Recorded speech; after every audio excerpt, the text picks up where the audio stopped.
घटना सन 1889 की है। एक नौ युवती ने पेरिस के एक अच्छे होटल में अपने और अपनी माँ के लिए 2 सिंगल रूम बुक करवाए। दुर्भाग्यवश होटल में ठहरते ही उसकी माँ बीमार पड़ गई। उसकी माँ के लिए तुरंत एक डॉक्टर को बुलवाया गया।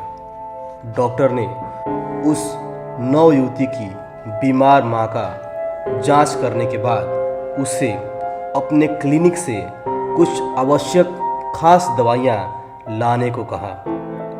लड़की दवाइयाँ लाने को तुरंत ही निकल पड़ी, लेकिन क्लिनिक के दूर होने की वजह से उसे आने में थोड़ी देर हो गई।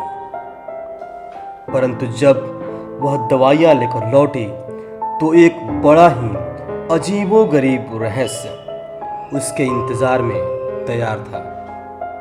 होटल पहुंचकर जब उसने होटल मैनेजर से अपनी माँ के बारे में पूछा तो मैनेजर ने कुछ अजीब तरह से उसे घूर कर बोला, मैं तुम्हारी माँ के बारे में कुछ भी नहीं जानता, तुम तो यहाँ अकेली आई थी।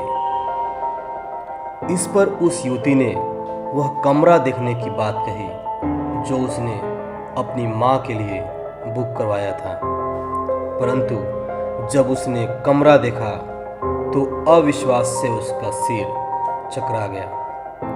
कमरा हर लिहाज से बदला हुआ था और तो और उसमें एक अन्य फ्रेंच परिवार ठहरा हुआ था।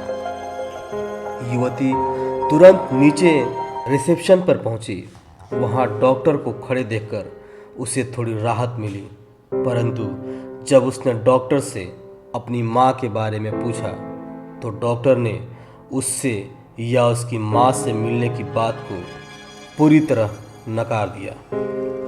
लड़की अपने दुख और गुस्से से भरे भावों को लेकर ब्रिटिश एम्बेसडर से जाकर मिली। उसने उससे अपनी पूरी कहानी बताई और न्याय की गुहार की।